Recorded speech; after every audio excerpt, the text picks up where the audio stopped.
morning, good afternoon, good evening. Welcome to RPG with DBJ. I am your host, DBJ, and today is our last day of talking about the unintended consequences of design from the OSR, the beginnings of tabletop role playing games up until today.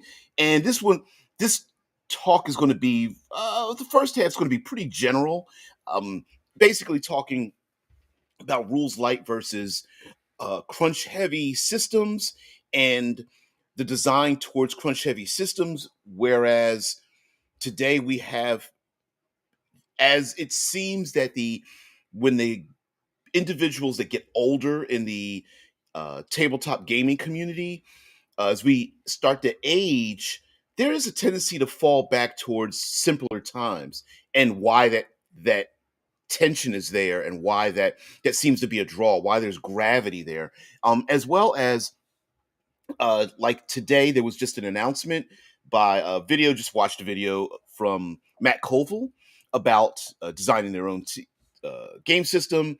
MCDM seems like they are not going to do a fifth edition aside system. Seems like they're going to go their own way. So we're going to talk about all that, and what does that have to do with the OSR rules light, rules heavy kind of thing. So allow me. Good morning, everyone. Good morning, good afternoon, good evening. Thank you very much, co-hosts in the in the chat. Thank you so much there, Zamara and Mike. What's going on? And others, J Dub, and so on and so forth. Please join us live if you are able to. If not, whatever. Leave some comments and like, share, subscribe if you'd like to. Okay, so allow me to present the argument for, and maybe some reasons why we seem to be heading more. You see systems heading inevitably for more rules and less rulings, and the purpose of blank spaces. So, my first one here is what we can learn from the old school Renaissance, old school rules, whatever, however you'd like to describe them. The acronym for OSR. In the very beginnings of game design, it's very easy for us to sit back without having very much um, interaction, I guess you could call it, with various elements of role playing to know what a rule is needed for, especially when it comes from wargaming. Okay, so you have uh, personal characters out there, and pretty much all you really need to know is how much harm are they going to take, how much damage can they deal out to their enemies, and maybe tweak it a little bit, dodging around, avoiding harm, causing more harm, maybe even having some tactical things in there. And yeah, Samara's like, yeah, and now also it made me so happy. Yeah, we're going to get into it very simply, very soon. So you didn't need to know very many rules, except as time is going on, you start to go, well, in a real fight, you can knock somebody down, or in a real fight, you should be able to flank someone. You surround the enemy, and the enemy really doesn't have an ability to position themselves, and you start making rules for that. You start adding to it, and so after a while, you can start to get a little bit cumbersome. And so what the OSR has done is basically, in many ways, said, you know what? Well, these one-off rulings, like throwing a table over and hiding behind it, or pushing rocks off a cliff, or throwing a tapestry over someone's head, or using my pole arm to make that mount trip and fall, or something like that. That doesn't happen enough to warrant a rule, because you could easily that rule could easily be modified beyond what it is. Um, let's say you want to throw a tapestry over someone's head. Well, does size matter? Is there a skill in that? Could you earn a skill? After a while, the OSR is like, don't even worry about it. But I think there's a misconception when you have blank spaces in rules, because even when you have rules, sometimes you have what ends up becoming much like having a law for or against something, you end up describing area of your game that ends up making places for people to hide in the corners. Let me give you an example. If you pick up most basic expert BECME rules, you're not going to really find anything in there when it deals with suffocation, drowning, uh, breathing in smoke, being choked. You're not going to find that at all. You might find a one-off rule in one of the side books or something, but you won't find that.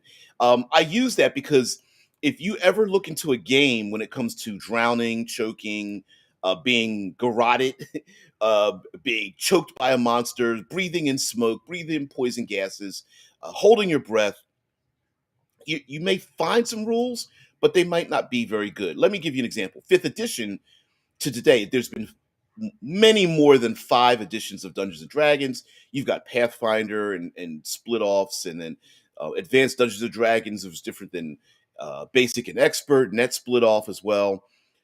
But if you look at the rules for fifth edition, it being able to breathe for, I mean, hold your breath for 30 seconds plus your constitution bonus in minutes. If you have a +2 constitution bonus, you could literally hold your breath for 2 minutes long. That the rules, yeah, Mike, I'm with you. The rule is based on a non pressure situation, right? Like we've seen, if you ever take on the East Coast of the United States, especially the warm areas, they have these places where they have these ladies that are like mermaids, or they have the men and women that are like in these giant tanks that go diving for pearls, and they hold their breath, and they're very good at doing it, and they can hold their breath for 2 3 sometimes 4 minutes or more. And they also have themselves a they've trained themselves because they have these like air tubes that they can swim over to and breathe in and such. And it's a non-pressure situation. There are competitions where people deep dive, free diving, non-pressure situation. But my argument, why I think that the way the rule sucks is, in what world would any adventurer be diving for any reason in a non-pressure situation? In a non-pressure situation, does it really matter? You don't need a rule for that, right? You need a rule for when the tentacle wraps around the warrior and pulls him down, off the rocky beach and pulls him out into the ocean, and they're like, fighting for their lives. We need that rule. The hold your breath for 3 minutes. Well, okay, you shrug your shoulders. The PCs can dive down there. They can go get whatever they want, right? But so that's where you start having like, okay, well, there's a separate rule for that than there is a rule for being choked.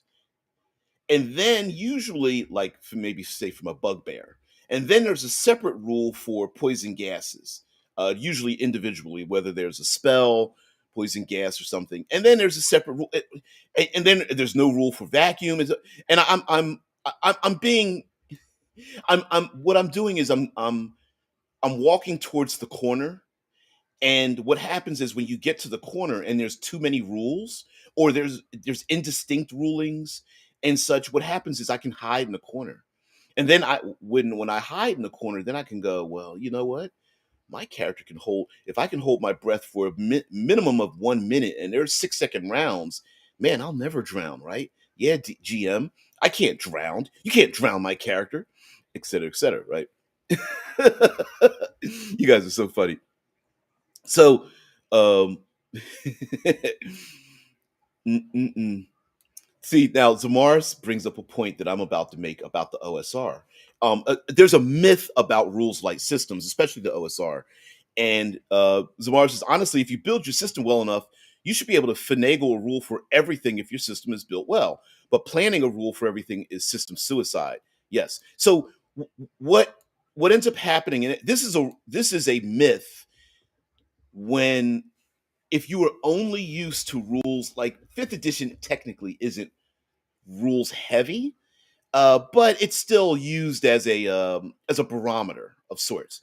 And what ends up happening is if your system has a really good engine, everything defaults to the engine.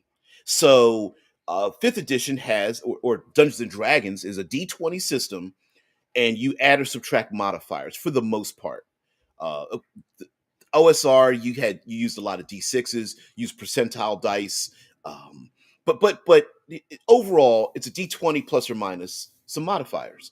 If you can keep things within that, and that's usually what happens in rules like systems, you go back to the engine. You just, if it's a dice pool system, let's grab a pool of dice and figure out what's going to happen. Are you going to be able to get across that rickety rope bridge and maybe it snaps before you get to the other side? Let's grab some dice and find out. Right. Um, the engine, if it's good, can always fill the corner cases. And now, mind you, you might need to put some polish on something, but for the most part, the dice that are used for your engine should help. And in many rules light systems, when we gather together as friends, there's another thing happening in rules light systems. So we have an engine that we use, and the default 99% of the time is to fall back to the engine. Yeah, Roka, I see you. Yeah, Wayne even says, yeah, agree. Rules and dice rolls are used, excuse me, are used only when there's danger, including hit points. It only matters when it's life or death. Otherwise, narrate. Exactly. It, that's another part of the OSR is if there's no rule, it doesn't even matter if there's a rule or no rule. But the default is let's not roll the dice. If you say what you're going to do, and what you're going to do the further away it's from danger and uncertainty, the greater chance that if you say what you're going to do is going to happen. So PCs walk into a room, open the door squeaks open, and they go into the dungeon. Players look around. Dungeon master says, "What do you do?" And the PC say, "We wait at the door and we look. We throw the torch into the room. What do we see?" And the dungeon master describes, there's a tapestry on the wall. There's a chest in the corner. There's a tall chair, throne like, sitting at one end of the wall. There, so on and so forth. Right? PCs walk into room. One says, "I'm going to take my 10-foot pole and lift up the tapestry off the wall." Right? And you start talking, you start describing. And if there's no danger, the dungeon master is like, "Well, what do you do?" I move the carpet off the floor. Great. You see a trap door. Right? There's no dice rolling. So the default to trying to, and what I believe was an OSR thing that was taught to us. Maybe it wasn't intended or intentional. Maybe it was. But one of the things that was taught to us was like, we get more success by avoiding the dice. And that may seem counter to a game where you're spending lots of money on books. Got Dungeon Master's Guide right here. And you start spending 30, 40, 50, 60 bucks on hardback books. You know, some of these books are 3, 4, 500 pages deep. And you're like, well, I'm not going to roll any dice. Like, why would that be a goal? Well, in the OSR, rolling dice leaves things to chance. Rolling dice is gambling. And no, I believe, intentional or not, you don't want to gamble with the life of your character, especially when they're squishy. So let's try to do things where we don't have to roll the dice, where we can avoid that as well. Avoid the danger, move around. You know, are we just going to walk into a room and ask for a perception check? No, that's not how it works. There really wasn't a perception check. Die roll. The dungeon master now was being taught to go, you know what? Player characters are going to do things without dice rolls. And if they're going to do things, I'm going to get to you co-host here because you guys have a lot to say. Um, if you're going to do things without dice rolls, then the onus is on me to represent the world, all of your senses. You're the player characters, but the dungeon master is everything else in the world: the sights, the sounds, the smells, the ephemeral feelings. Do I feel something tingly? Do I sense a little bit of danger? Is there a sense of foreboding or darkness, or is there a light of a lightness of pressure and danger? Does this place even feel safe or not?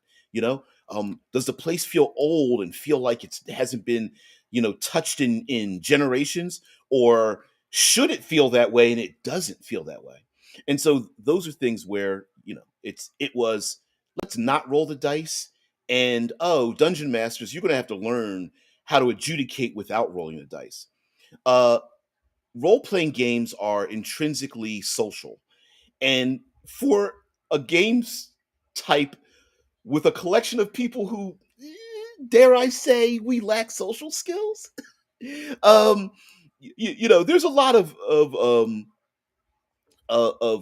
introspective, antisocial style behavior in the tabletop RPG community. For the most part, most people are very brainy. In you go to a con, and I'm surprised the Earth doesn't tilt because of the brain matter weight that's in there. I mean, the average IQ is probably what, 20% higher than the norm of any city that there's like a TTRPG convention or something. So it tends to be that there's smarter people rather than social individuals, but the game ultimately is a social i- contract. And so together we have to decide, okay, you know what, there's no rule for this.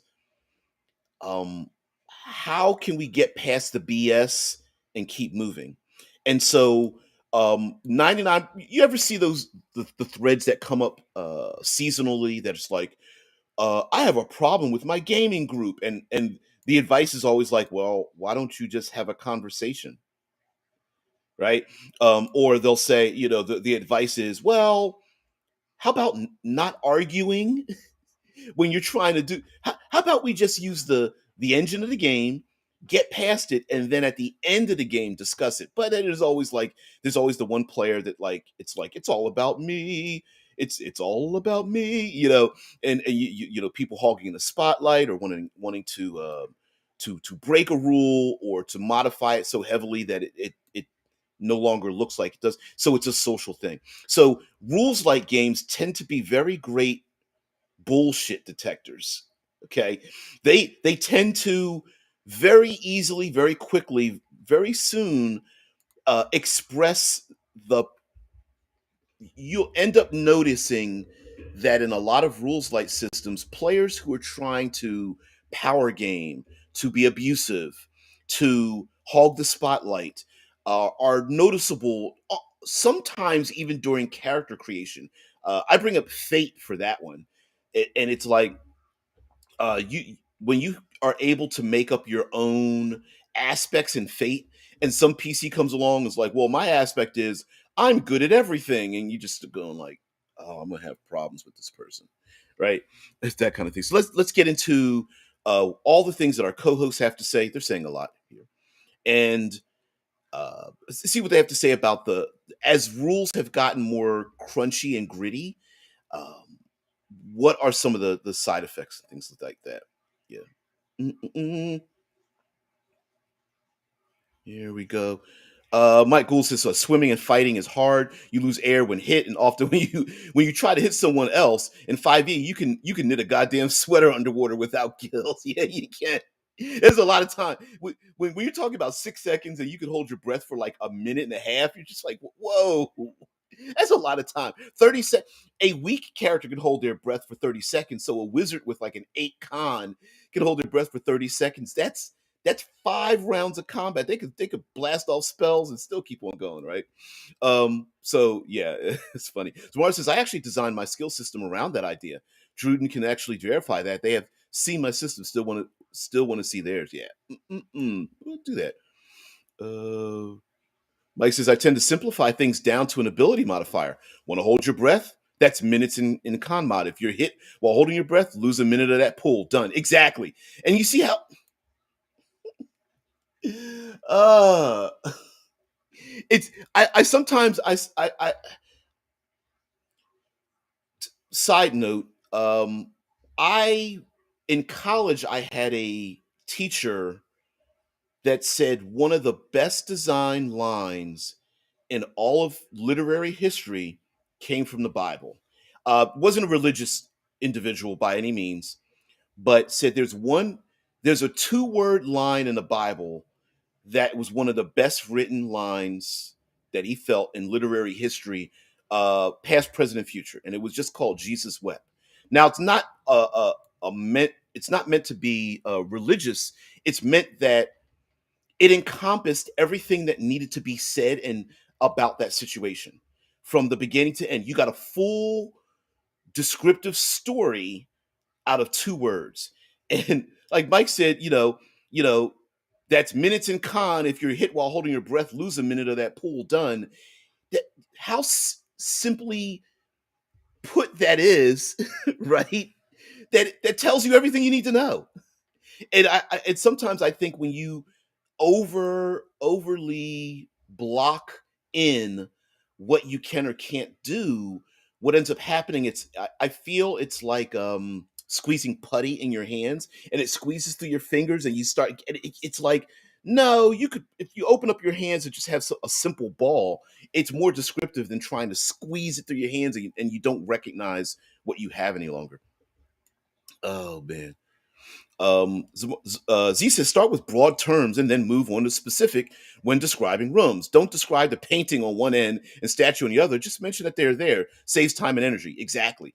And it's almost like I think too many times we think in periods, like meaning like something happens and there's a period at the end of the sentence, rather than a continuation of commas and semicolons, right?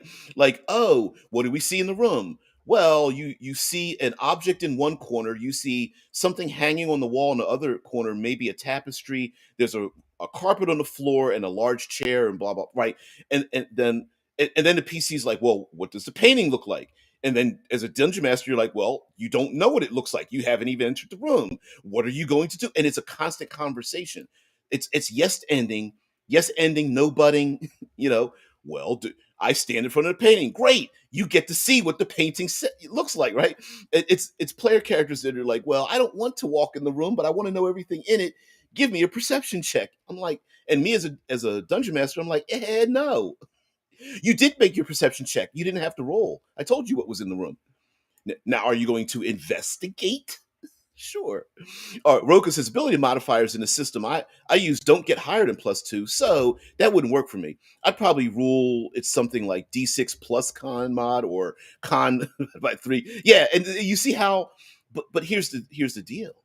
When we work together, if I'm at the table and there's no rule, and you say something like that, I go, well, I agree with you, although maybe my character is maybe more a little athletic.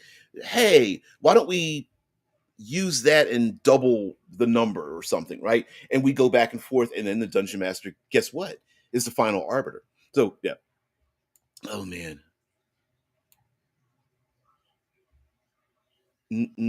Roku says, I know. I use worlds without number. Ooh, the ability mods are +1 at 14 and +2 at 18. Yeah, yeah. Ability modifiers weren't there. Well, we can make the argument about the uselessness of the 3 to 18 numbers for stats, but we're not going to get that anyway.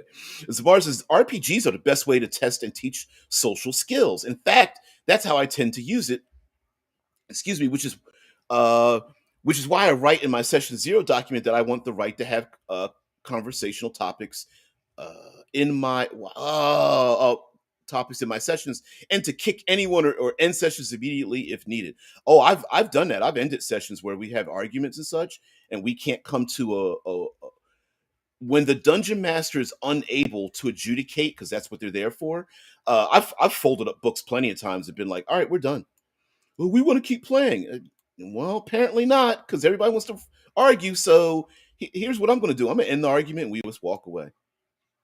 Mm-mm-mm.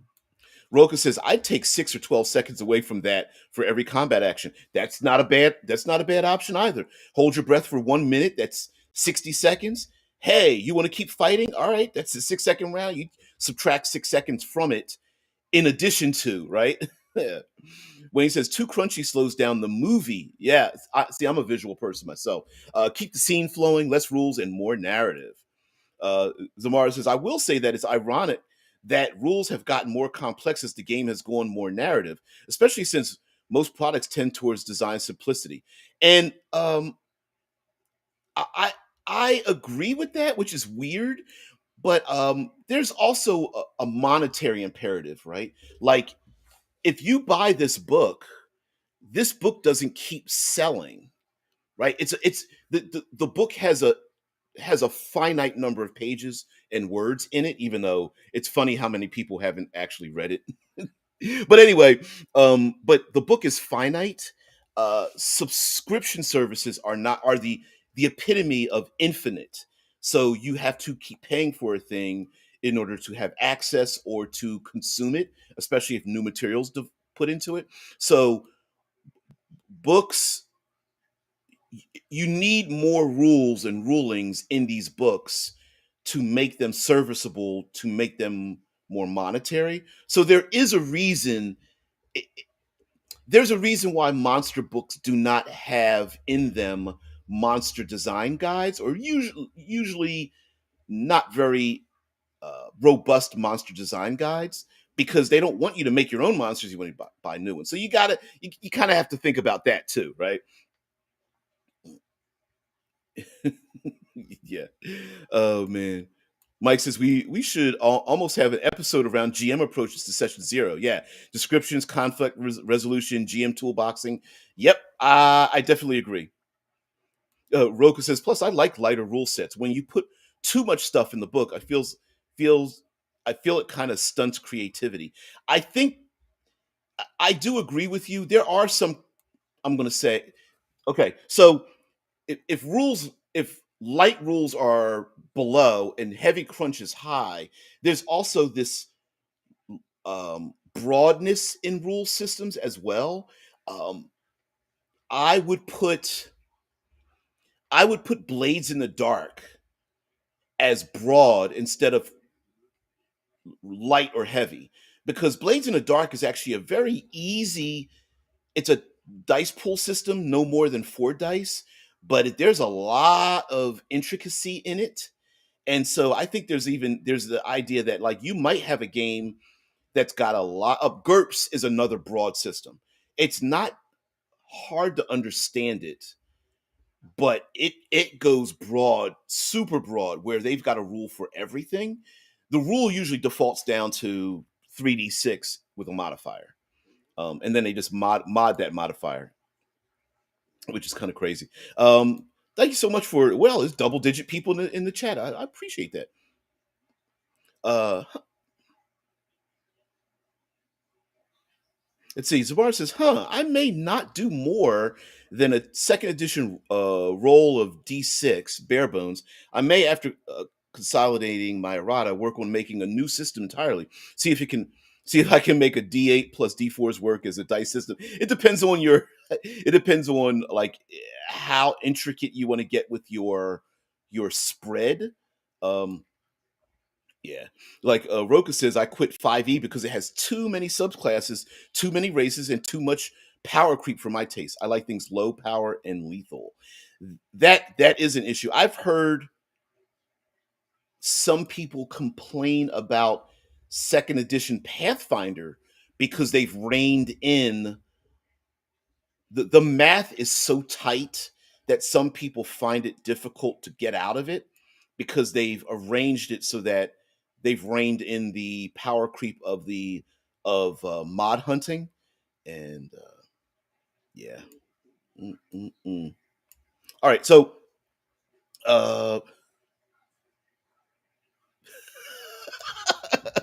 hey, Z is like, bleep that. Yeah, there. Thank you, DPJ. I am going to write in a monster design guide in my system in this system-based game. That is good GM support that is needed by a lot, regardless. Let me give you an example of something that is done. I did it in my review of the UVG, the Ultraviolet's Grasslands, but there's something that's done in Cipher System, and Cipher System is a D20 system, Monty Cook Games, and their monster design is a number between 1 and 10. And so for those who don't know the Cipher System and Numenera, one of their game setting, um, everything is a D20 and the modifiers are multiplied by 3. So a an encounter that is a level 2 in the game You multiply that number by 3 and you get a difficulty. So um, a level 1 or 2 encounter is very easy. When you get to 3, 4, 5, it becomes more difficult. So a level 2 difficulty encounter, maybe climbing a wall, multiply it by 3, you have a number of 6. You have to roll a d20 and roll over a 6. And so monsters are exactly the same way. How much damage they can do, how a monster that's a level 2 has to overcome that monster, to hit it, strike it, kill it, you got to roll over a 6. Because it's level 2, it does 2 points of damage. Essentially, you have a single number that represents challenges, difficulties, monsters, a single number. No giant stat block with describing. I mean, um, we hear in the tabletop community like it's nearly impossible to run like a lich, right? Because it's got so many options. A vampire lord is super difficult to run because it's like a multi-page stat block. But in those games, it's very simple. So yeah, um, having a single number that you could. I wish base 5e had something like that. Like a level 5 monster has an armor class of, let's say, 5 plus 10 would be 15. Maybe it has a movement rate. If it's a movement rate of 5, it can move, I don't know, 5 times 10 would be, no, I don't know, some math way. Like what else? Number 5 times 10, maybe that's how many hit points it has. I don't know, 5 times 3, maybe it has 3 attacks or something, like some math in there where either one line of or number could be modified to make the monster that you need on the fly, maybe an NPC or something on the fly. And then if you need to start page flipping, you can go in and go, oh, well, this is a city guard, or this is a manticore like creature, or something like that. I don't know. Uh, Roka says GURPS is a very modular system because it has a vast toolbox, but in principle, it is a very simple system. It's character creation that scares people off because it's so open, and also you could get into a situation where you start to uh, there's a reason why humans default to black, white, on, off, blue, red, right? Like we love binary choices. We hate binary choices, but binary choices make life simple. It's why for the most part, politically, most places have binary choices. It's very difficult for humans to embrace the concept of like 7 political parties. Even though we all complain and wish there were, for the most part, we like to default down to safe or unsafe, right? Is this good for me or not? Do I want to eat this or not? Do I want to sleep or do I want to stay awake? Do I want to go to work? Do I would not want to go to work? Do I want to have fun or it's we like to break things down to binary trees, and even if that tree has a million branches, we keep putting doubles on them. And so I think in gaming, it's kind of the same way. Like, do I roll the dice or don't? And in OSR design, I think back in the day, I think it was teaching us about combat encounters and social, and being social at the table and adjudicating things, gave us and taught us for good or bad, because we've had, let's not pretend that the old school was the best way. We had some issues.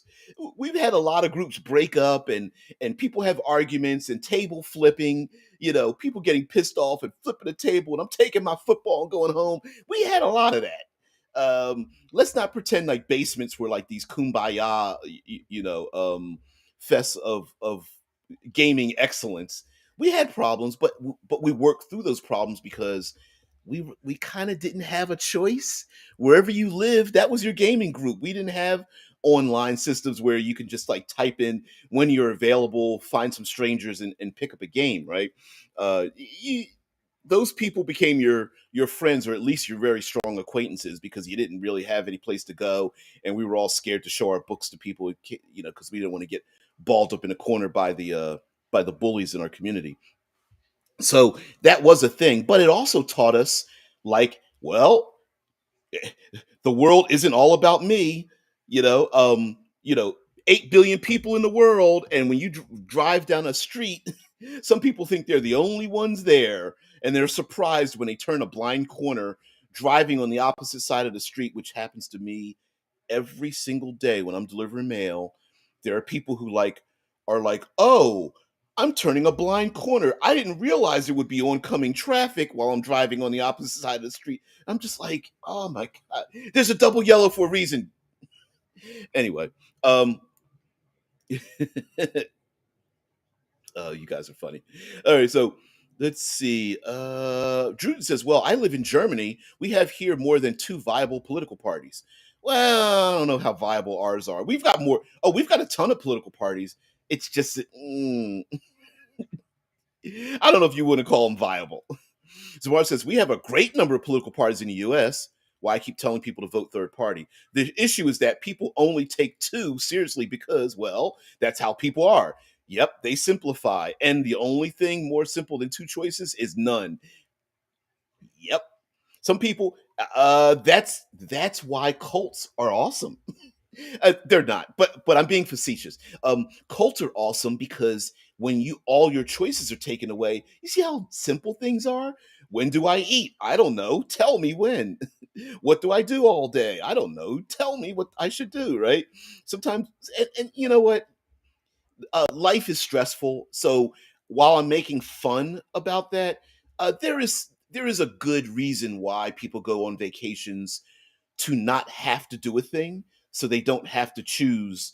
Like my wife and I, we like to go cruising. For a couple of years there we couldn't, but we like to go cruising, and one of the first things we do is just like let's not look at the clock, right? I don't want to choose when I have to do a thing or not do a thing. Let's not do anything and do it when we feel like it, right? Hey, you want to get something to eat? When I get hungry, you know. Oh no, let's not do politics, but we will, but we won't. Oh, Roka says that basically that's what happens over here in Brazil. Oh, you know what? I should start asking people, like, giving shout outs from where they're from and things like that. I haven't done that in forever. So, and we'll have to, and I love when people are not from where I'm from and they're not like me, because I love the compare and contrast, man. Anyway, Druden says the US political system is just badly designed. With the winner takes all approach and no need for proper coalitions, there is no reason to vote anything else than one of the major two. And well, it used to be that the loser became the runner up in within the political system. Like the winner is the president, the loser becomes vice president. That happened early on and was quickly abandoned. Yeah, but getting away from the political part, because listen, we're getting back to the announcement from MCDM making their own game system, Black Flag from Kobold Press, the Orc license coming from Paizo and such. There is, I can see the gaming community starting to fracture already. The problem I see with the fracturing is that we already have an example of not fracturing in the first place. And the OSR community in and of itself has already given us an example of how not to fracture. So let me give you an example. One of the greatest proponents of the OSR community, and there's plenty of content creators out there, but I'm gonna pick this individual, and that individual is Questing Beast. I believe his first name is Ben.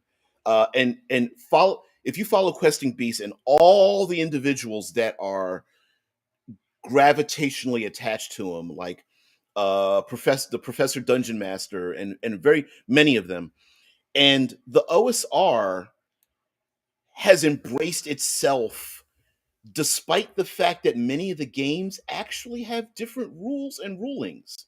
So, Lamentations of the Flame Print, and I'm going to go down a laundry list here of different OSR game systems, and I know I'm going to miss a ton of them. Morkborg is in there, Lamentations of Flame Princess, Swords and Sorcery. We have OSE, Old School Essentials, Knave, and Maze Rats created by Questing Beast. There are a ton, all the whole Beck Me system, BX, Beck Me, Basic Expert, Companion, Champion, shit, Master, Immortal. Ah, I know I messed that up. But the idea is that the OSR has basically embraced itself to say, hey, listen, how you do your armor class, whether it's THACO, to hit armor class 0, or you do ascending and descending numberage, whether you use a D6 skill system or 2d6 skill system, whether you use a roll low, since maybe your OSR system, like Dungeon Crawl Classics and many of these others that use funky dice, or you do a roll under system, like instead of having skills, you take your stat, strength stat, con stat, intelligence attribute, and you roll a d20 and have to roll under to achieve a thing, so you don't have any skills. It doesn't. The OSR goes, look, whatever divergent rule, because we were always a rules light place, and each gaming table kind of embraced their own way to adjudicate a thing. We don't care. What we are asking is that you embrace the philosophy of what we're trying to create. Um, Already there are people who are complaining that the one D&D playtest, the Black Flag playtest material, Level Up Advanced 5th Edition from N-World, maybe even MCDM's new system, the Kickstarter that I'm part of as a consultant for. Cool Name Goes Here. Everyone's. I see people going, well, this sounds like 5th edition. Why is it not different? Right? Why isn't it completely separate from what I already have? And people fail to realize, like, we've already done this. OSR is already like, well, maybe Dungeon Crawl Classics isn't exactly Castles and Crusades, which isn't exactly Dungeon World, which isn't exactly Swords and Wizardry, or whatever it's called, Swords and Sorcery, Swords and Wizardry, Tunnels and Trolls, whatever. Right? They aren't compatible, but they are, and so a lot of the OSR community supports each other, despite the fact that maybe your Lamentations group is a little bit different than my DCC group, but they have the same philosophy. And we are, I hope, I know people are not, sometimes we don't like nuance, but I hope that we understand that, say, the Black Flag from Cobalt Press, it's not going to be very far away from what you consider 5th edition to be. They already have like 35 plus products that are 5th edition compatible. They're not going to make a percentile dice or d6 dice pool, or rolling 2d10 and doubles or crits. Like, they're not going to do that. They're going to create, now they're going to themselves, through surveys, just like Level Up 5th edition did, they're going to take a survey and find out what's the mean, what's the middle ground, what can we change and not change. Like, everyone knows that armor class isn't a very good system, but people are resistant to change it. Like Pathfinder has a touch AC and strike AC. Like, 5th edition could very easily insert a contact AC. So your armor class could be 10 plus your Dex mod, and then from your Dex mod to your fully armored armor class, that space in between could be contact AC. Meaning, if someone tries to throw oil on you, if your armor class is 18 and your Dex mod is +2, that means from 12, any number between 12 and 18 means that you are struck but have not taken any harm. Right? It could be very simple. Anyway, thank you, Z, because Zing's bringing us back. So it's back on topic. I love how the initial push away from the OSR in older game systems was because of their simplicity. The modern push is because of their complexity, and the current push away from modern systems is because of their simplicity. Yes, there are people that are like fifth edition limits my choices. I want something more complex, and people of a certain age like myself are like, I don't have a lot of time, and my brain bandwidth isn't very good, so it's like I just want something simple. I don't care. There's a reason that is not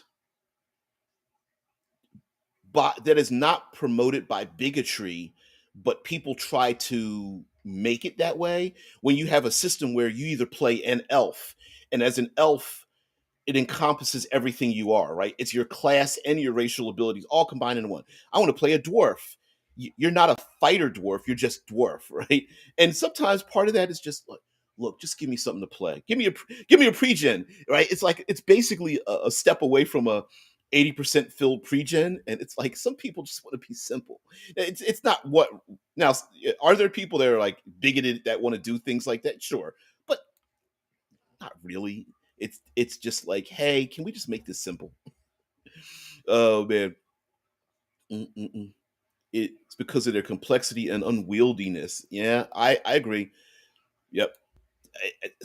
If it's too unwieldy, if you have to, for me, if I have to page flip too much, I don't really like the game anymore. Now I don't mind people looking up a rule, but if you can't find it in like 30 seconds, I'm done. Let's find what's the engine. What's the engine of the system? Let's use that. Let's move past it and just keep on going. Roka says Ben Milton is a great content creator and author, but while I like light over crunch, I'm not into minimalist systems as much. There is that just enough spot for me. Absolutely. If like for example, there are people who are making Morkborg systems that are Morkborg aside, that are adding rules into the very simple. I think all the rules in Morkborg are. I know I'm pronouncing it incorrectly, but here in the states we call it Morkborg. So anyway, I think all the rules technically are in the back of the book. Could fit a two-page spread in the back of the book, and that's it. The rest is all like dice rolls, random tables, fluff. And there are people who are like adding a lot to that. And sure, hell yeah. Oh man, Wayne says, and the new game systems, because we're mad at woke, is doomed already. We have plenty to choose from already. Further fracturing the player base, I don't see as a viable option. I agree.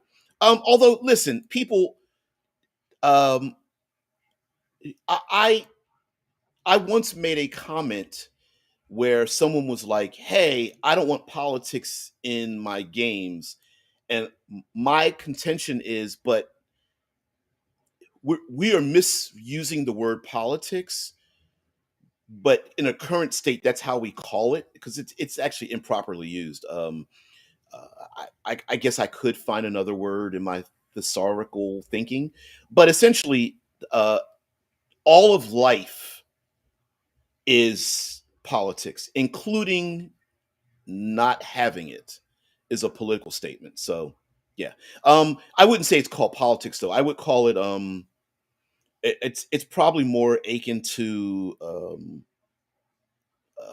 it's more akin to like related to um a mode of thought, right? It's not something you would it's not something that that a it's more it's not even culture. Like I'll give you an example. Some of my rules of thought are I don't shit where I eat.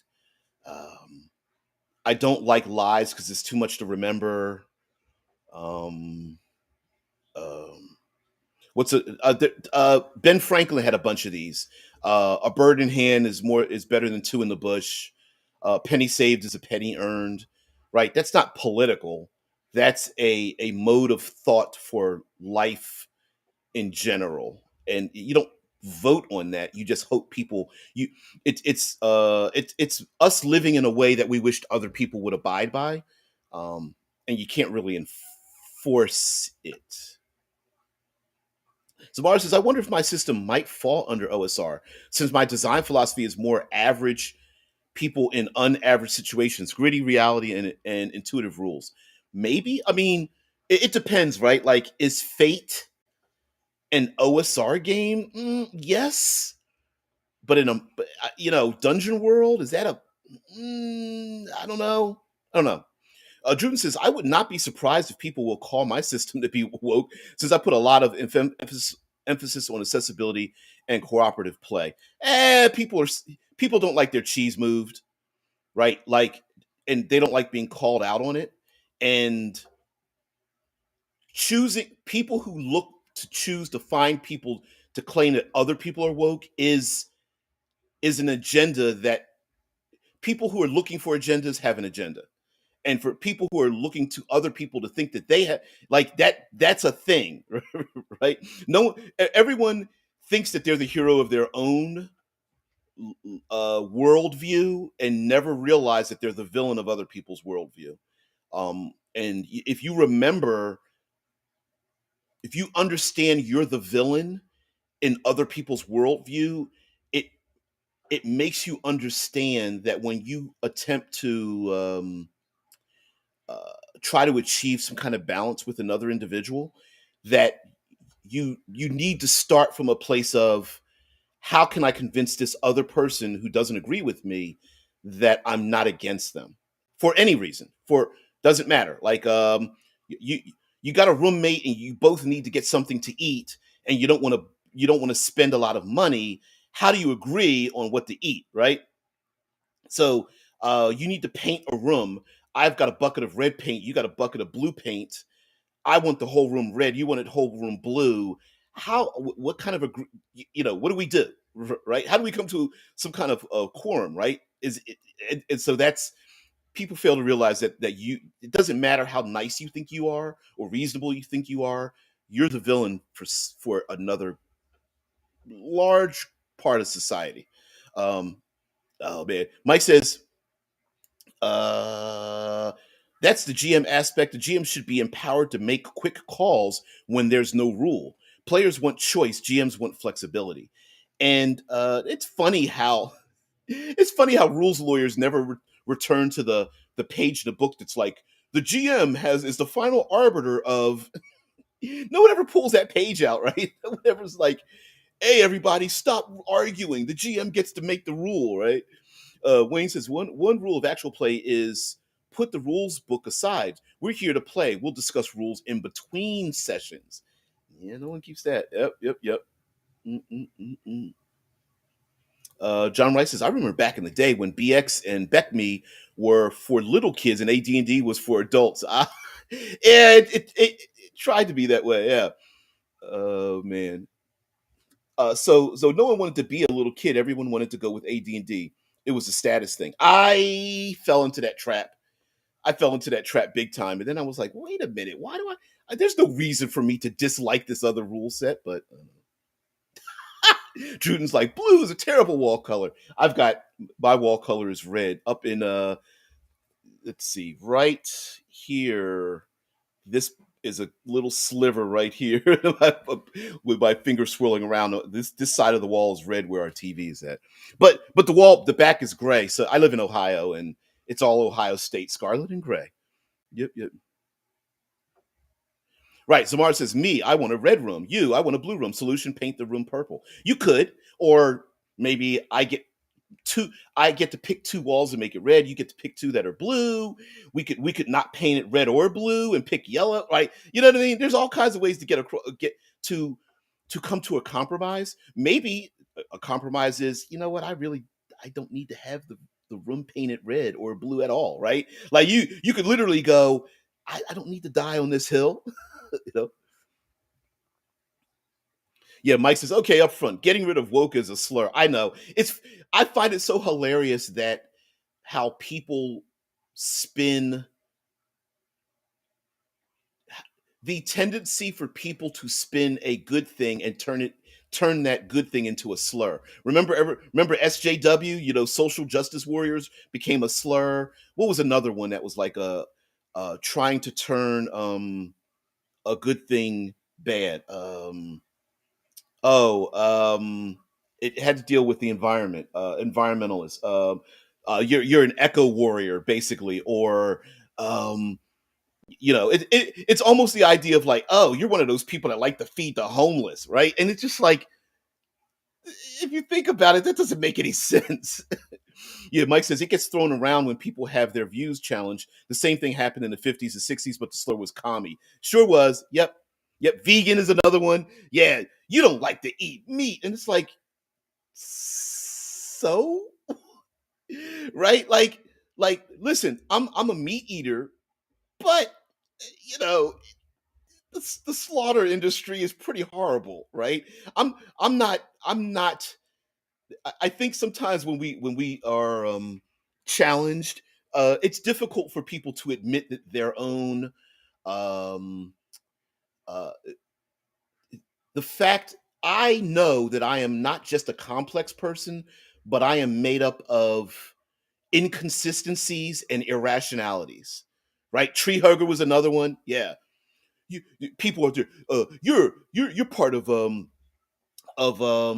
people trying to stop killing elephants for their ivory, right? And I'm like, maybe we shouldn't do that, you know?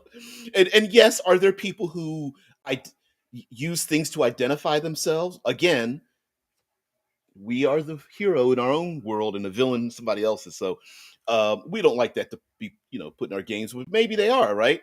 Like for example, uh, when it comes to being rational, sometimes role playing games allow us to are it's a double edged sword. So, for example, for in role playing games, we can put ourselves in the position of other people. I remember having it's been a while, but I remember having a relatively heated argument about an individual that was saying that it's unfair when they played a dragonborn that people would hate their dragonborn character.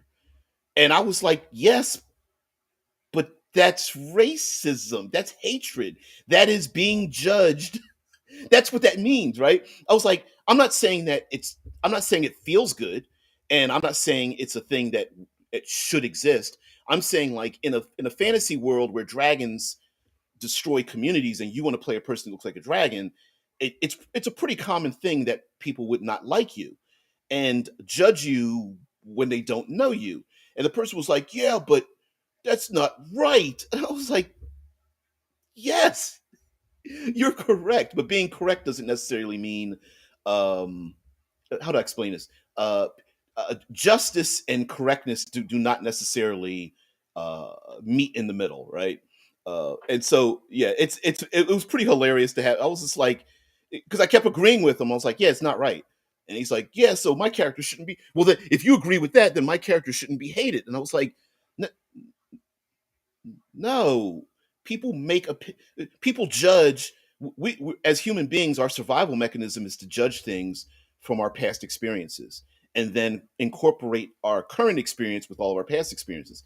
If farmers were being attacked by dragons and then a dragon thing walks into town, they're going to assume the same thing. And then he kept going, yeah, but my character is nice. And I'm like, you're a lawful good paladin.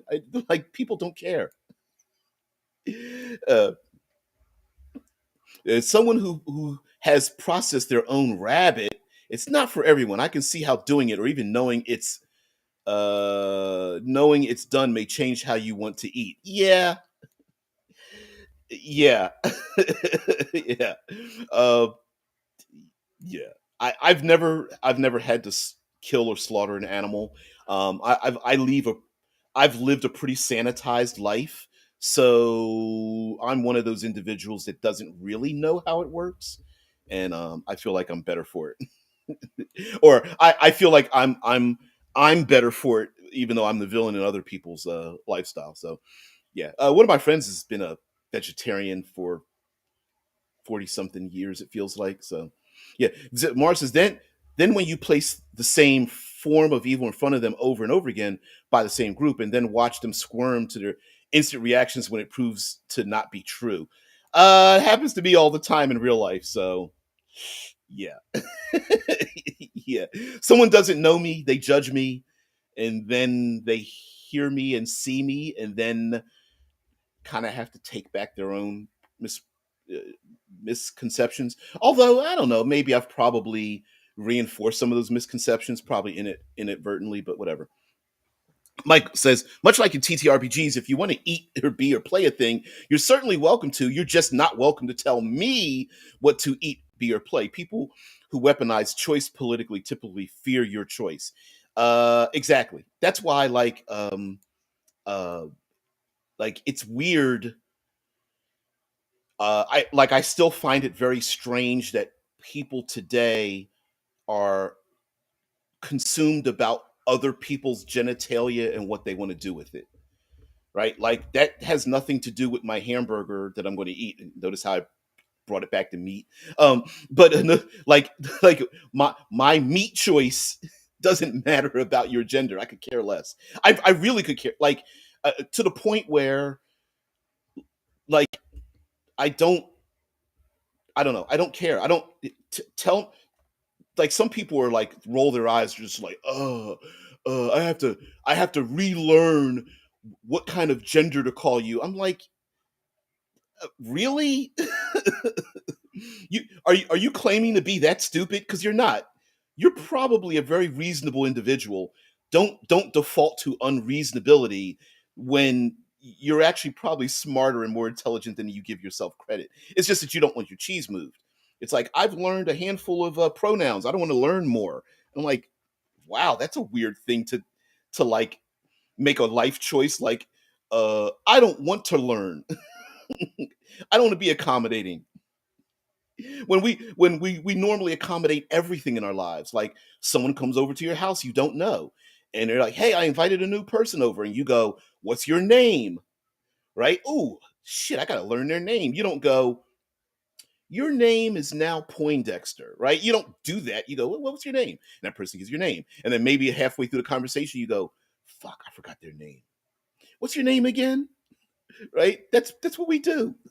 It's simple. I don't People make things more complicated than they need to be to try and reinforce their life choice, and their, rather than going, um uh learning new things through new situations and then shrugging your shoulders and moving on with your life. That's weird. And that animal was a fish. Consider that. I had a hard time, but hunger meant I was going to cut that fish. Y'all, because the beast gets what the beast wants. Yeah, you got it. Yeah, you get hungry enough, you're gonna eat. Gonna eat.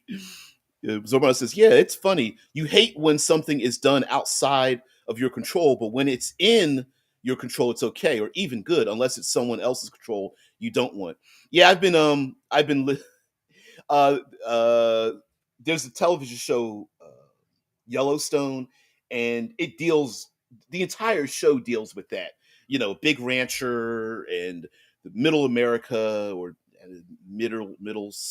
towards west, uh, plains America, and the people who used to own the land and didn't own the land but lived there before, the people to take the land, and from everybody's point of view, they're correct, but they're all doing horrible things to maintain their correctness. And but if you were to lose that control, your lifestyle would disappear, and fade away into dust. So are you fighting for legacy? It's a really cool show, and shows all sides of an issue, and I really like that. So before we get out of here, Mike says, in my TTRPGs, I'll insert things like racism, social inequity, war, politics, conflict, etc. There's no story without drama. Exactly. That drama often requires negative aspects for the heroes to overcome, which is why I'm against the sanitization of role-playing games. I think it's context, right? Like, if we want to punch people in the throat for their evil, we need them to do evil things to get throat punched, right? So what like, other than mindless creatures chowing down on humanoid flesh, what other evil things can we have them do? And so we need, um we not need it, but we need aspects of torturous regimes, totalitarianism, slavery, and kidnappings, and depravity, and like all these things, not because we think they're good, but because we need those things to confront so that we know that they're evil, right? And John Anderson says, "Great conversation. See you all next week." Yeah, yeah, yeah, yeah. Exactly, guys. Anyway, yeah, I think problematic. I think it creates a better system to for us to have problematic issues in our games. I really do. Does that mean it can embolden people who have problematic things in their head already? Sure, but I'm more a free thinker, and I would rather have free thinking and free expression than to clamp down on that in any form from any side, no matter what your lifestyle is. So let's end that with the OSR talk, because I really always fade away with that when we get to the end of these conversations. But as we let's use the rules light-ish OSR community as our foundation of what we're going to do when we move forward into these fifth edition siblings. We have an example of history, and I don't think we need to. I don't think we need to. Oh, thanks, there, JB. Thank you so much. Is it going to show up? Oh, it won't. It won't. Oh man, it won't show up on the thing. Yep. Yep. Yep. Yep. Oh man. Which I could put up there. Uh, yeah. Let's end it with this one. Zamar says, what point is there of heroes in a utopia? Villains are always needed in a utopia or dystopia, but heroes need the villains, not the other way around." Exactly. That's how we show our heroism. Or maybe that shows our like maybe it's a way to challenge our heroism. Like um there's a television show, The Last of Us, on HBO Max here in the states, and in the show, there's a community that freed itself from Fedra, a very totalitarian federal organization, after the downfall of civilization, and the group that won wasn't any better, right? So was their heroism good or bad? Not very good. But you go, yeah, I get it. But maybe you shouldn't be pulling down the pants of the bad guys and hanging them and burning them alive and like attacking them with rabid dogs and all. Like it's right. So yeah, we need heroes. We need to challenge our own heroism, and we love to have we love to think of ourselves as periods, not common commas and semicolons, right? Life isn't finished for us, and neither should be our thoughts and our dreams and our communities and our lifestyle. I think we should always be challenging our mode of thought, either to reinforce it or to say, yeah, maybe that wasn't a good thing for us to do. So, yep, yep, yep, yep, yep. Yep. And evil is just a flaw in your perfect. And evil for one can be the good for another, but regardless, it's a flaw in your perfect. That's exactly right. Yeah. Yeah, yeah, yeah, yeah. Uh, it's just a flaw. We see the flaw, we get upset about it. And it's fear, right? Sometimes people fear the loss of their community or their way of thinking. Change is inevitable, and that change is scary. Uh, yep. Yeah, call me the Bard, bro. All right, Z, you Bard. All right, y'all. I will check you guys next week. I am still hashing out how we're gonna do like a public build something. How we can build something as a community, give it and some way I can give back to you guys. And I don't know. I don't know. I almost wish I had a different channel so we like a non-gaming, I don't know, like I don't know, some kind of armchair politics or something like that. I would love to have a channel like that. I work too much for that. So gotta get out of here. Yeah, just you pick your new nickname. Call me the bar, bro. Guys, have a great one. I have got to get out of this place.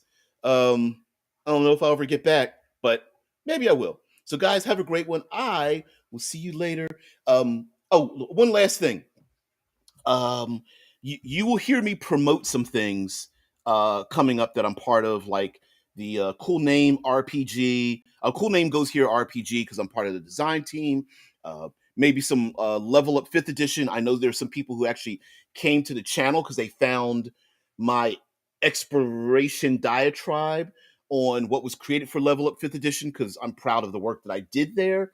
So you're going to see a little bit more of that. Maybe I might do it like pick a day or something like that. So when you see that coming up, I'll definitely let you know so that you could tune in or not tune in as sees fit. Back in the day, I used to do like a sci-fi Friday. It was like Future Fridays where we talked about science fiction games. I may try to go back to that, but there's only 5 days in a week. So if you guys can think of some suggestions on how to navigate incorporating maybe even some more page throughs and reviews of things. I'm not really a good reviewer, but I think some people kind of liked it a little bit. So maybe even do some of that, do some spotlights. Like, for example, I don't have the book. Cobalt Press just released um, Campaign Guide to Towns and Villages or something. That's not the name of it, but that's close enough that it matters. So I like to pull out a book like that and show that to you, and some of the materials that came with it, like the map packs that came with the game. So just think about it. So anyway, guys, have a great one. I got to get out of here. You guys have a great weekend. Peace.